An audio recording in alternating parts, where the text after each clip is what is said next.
ناظرین کی خدمت میں سلام و آداب. آپ دیکھ رہے ہیں وائس آف لداخ. آج منگل ہے، جمادی الثانی کے 19 تاریخ. آج کی تازہ ترین خبروں کے ساتھ میں سعید ہاشم رضوی حاضر خدمت ہوں.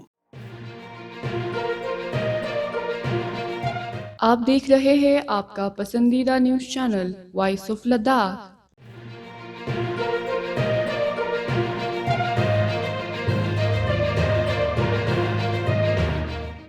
چکتن کے کھردون گاؤں میں ایک رہائشی مکان میں آگ بھڑک اٹھی، جس کے نتیجے میں 16 سالہ ایک نوجوان جلس کر جان بحق ہوا، جبکہ مکان کا 80% حصہ خاکستر ہونے کی خبر ہے. ذرائع کے مطابق 1 جنوری کو چکتن کے کھردون گاؤں میں صبح 7:30 بجے کے قریب نثار حسین نامی شخص کے گھر میں شارٹ سرکٹ کی وجہ سے آگ لگی، جس کے بعد آگ کی شعلوں نے آنن فانن میں پورے مکان کو اپنے لپیٹ میں لے لیا، جس کی وجہ سے ایک نوعمر لڑکا ذاکر حسین عمر 16 سال جلس کر جان بحق ہوا، جبکہ واقعے کے دوران املاک کو بھی نقصان پہنچا اور رہائشی مکان 80% جل کر راکھ میں تبدیل ہوا. آگ لگنے کی خبر سنتے ہی آس پاس کے لوگ جمع ہوئے اور آگ بجھانے کی کوشش کی. بتایا جاتا ہے کہ آگ سے متاثرہ شخص نثار حسین کی مالی حالت اچھی نہیں ہے اور وہ محکمہ صحت میں عارضی طور پر خاک روب کا کام کرتا ہے. آگ کے اس ناخوشگوار واقعے میں ایک نوجوان کی موت پر L G Ladakh doctor B D Mishra نے گہرے دکھ اور صدمے کا اظہار کیا ہے.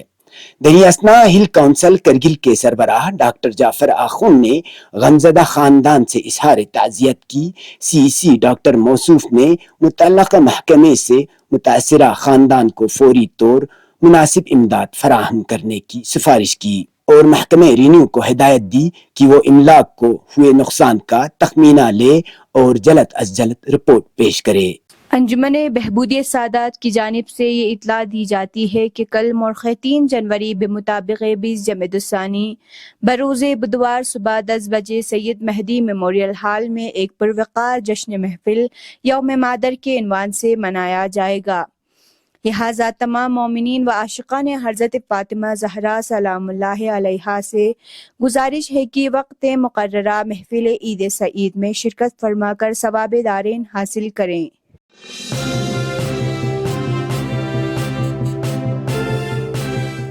ڈائٹ لیہ میں 1 جنوری سے 5 روزہ FLN تربیتی ورکشاپ کا آغاز کیا. سمگرا شکشا ایجوکیشن ڈپارٹمنٹ چندی گڑھ کے ماہرین اور ریسورس پرسن ڈاکٹر اپندر جیت کور اور ایکیڈمک ریسورس پرسن برائے ایجوکیشن ڈپارٹمنٹ UT چندی گڑھ ڈاکٹر روندر کمار FLN اساتذہ کے 5 روزہ ٹریننگ کم ورکشاپ کا انعقاد کریں گے. 1 جنوری سے 5 جنوری تک طے شدہ ورکشاپ میں تعلیم کے اہم پہلوؤں پر غور کیا جائے گا. اس دوران 1 جنوری سے 5 جنوری تک طے شدہ ورکشاپ میں تعلیم کے اہم پہلوؤں پر غور کیا جائے گا. ڈائٹ لیہ کے پرنسپل چتن درجے نے ڈائریکٹر اسکول ایجوکیشن UT چندی گڑھ کے ماہرین کا پرتپاک خیر مقدم کیا. انہوں نے یقین کا اظہار کیا کہ 5 روزہ ورکشاپ ضلع لیہ کے مختلف زونز کے FLN اساتذہ کے لیے انتہائی نتیجہ خیز ثابت ہوگی. انہوں نے ورکشاپ کی اہمیت پر زور دیتے ہوئے کہا کہ موجودہ تعلیمی منظرنامے کے پیش نظر اس طرح کے اقدامات انتہائی اہم ہیں. افتتاحی سیشن میں تقریباً 150 اساتذہ نے حصہ لیا. اس دوران افتتاحی سیشن میں تقریباً 150 اساتذہ نے حصہ لیا.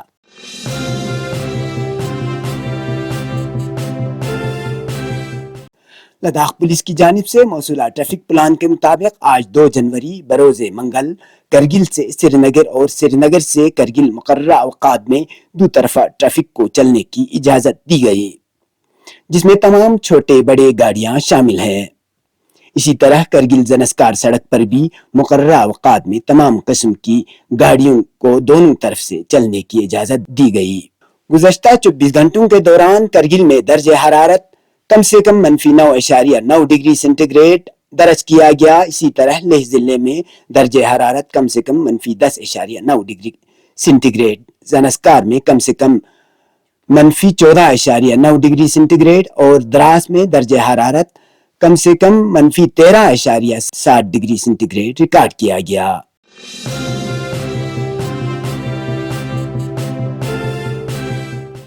اب پیش ہے قومی اور بین الاقوامی خبریں۔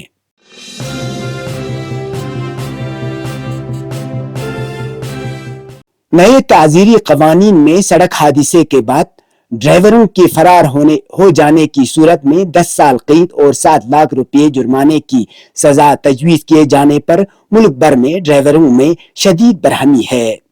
اس کے خلاف پیر کو ٹرک ڈرائیور نے ملک گیر احتجاج کیا، جبکہ کئی مقامات پر بسوں کی خدمات بھی ٹھپ رہی۔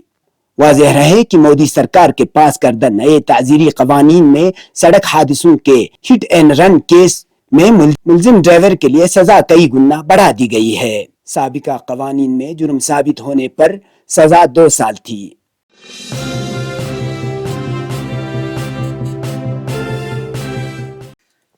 سال 2023 کے آخری دن ملک بھر میں لوگوں نے نئے سال 2024 کو خوش آمدید کہا۔ اس موقع پر ایک دوسرے کو مبارکباد کے پیغامات بھی دیے گئے۔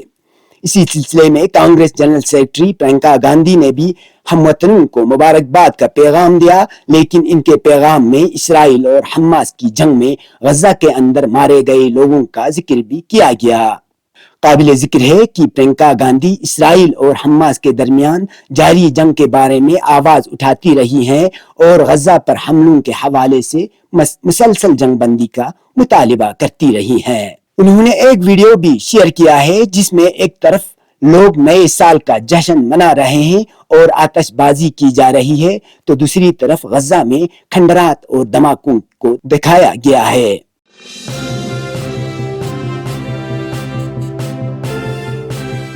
غزہ میں زمینی کارروائی کے دوران فوج کو پہنچنے والے نقصان کو دیکھتے ہوئے تل ابیب نے اپنی حکمت عملی تبدیل کرتے ہوئے اتوار کو غزہ سے فوج کے 5 بریگیڈ واپس بلا لیے۔ تاہم تل ابیب نے اشارہ دیا ہے کہ غزہ میں جنگ ختم کرنے کا اس کا ابھی کوئی ارادہ نہیں ہے، بلکہ حملے سال بھر بھی جاری رہ سکتا ہے۔ اسرائیلی فوج کے ریڈیو پر دیے گئے بیان میں کہا گیا ہے کہ 551 ریزرو بریگیڈ، 14ویں بریگیڈ اور 3 ٹریننگ بریگیڈ کو غزہ سے واپس بلا لیا گیا ہے۔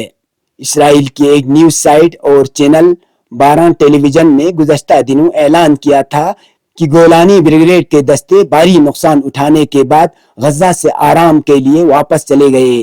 بتایا جاتا ہے کہ اسرائیلی فوجیوں کو حماس کی جانب سے شدید مزاحمت کا سامنا ہے۔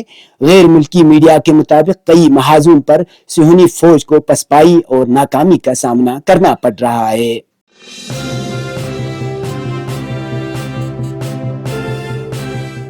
خلائی تحقیق کی بھارتی تنظیم اسرو نے ایکسپو سیٹ سیٹلائٹ کامیابی کے ساتھ خلا میں چھوڑا۔ خلائی تحقیق کی بھارتی تنظیم اسرو نے خلائی راکٹ پر SLV C-58 کے ذریعے X ray polarimeter satellite XPoSat کامیابی کے ساتھ چھوڑا ہے۔ یہ سیٹلائٹ کل صبح 9:10 پر آندھرا پردیش میں سری ہری کوٹا کے خلائی مرکز سے چھوڑا گیا۔ ایکسپو سیٹ سیٹلائٹ کے ساتھ 10 دیگر سائنسی پیلوڈز بھی خلا میں چھوڑے گئے۔ یہ مشن کائنات میں ریڈیائی کرنوں کے جماؤ کا مطالعہ کرنے کی بھارت کی مخصوص سائنسی کوشش ہے۔ ایکسپو سیٹ سیٹلائٹ کے چھوڑے جانے کے تناظر میں بھارت کہکشاں میں بلیک ہولز اور نیوٹرنز ستاروں کا نزدیکی مشاہدہ کرنے کے لیے علم فلکیات سے متعلق مخصوص سیٹلائٹ بھیجے جانے والا امریکہ کے بعد دنیا کا دوسرا ملک بن گیا ہے۔ اسرو کے سربراہ ایس سومناتھ نے کہا ہے کہ ایکسپو سیٹ سیٹلائٹ پروگرام کے مطابق کرۂ ارض کا 650 کلومیٹر کے نچلے مدار میں کامیابی کے ساتھ پہنچا دیا گیا ہے۔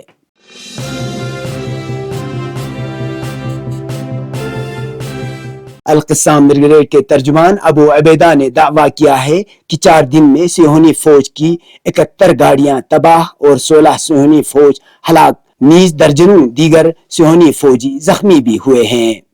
القسام بریگیڈ کے ترجمان نے کہا کہ صہیونی افواج کو مارٹر توپوں اور دیگر اسلحے سے نشانہ بنایا گیا اور ہماری ان سے دو بدو لڑائی بھی ہوئی۔ القسام بریگیڈ کے ترجمان نے کہا کہ ہمارے مجاہدین نے تل ابیب شہر پر بھی M90 میزائل برسائے ہیں۔ یہ تھے اب تک کی خبریں۔ مجھے اور میری ٹیم کو دیجیے اجازت۔ اللہ حافظ۔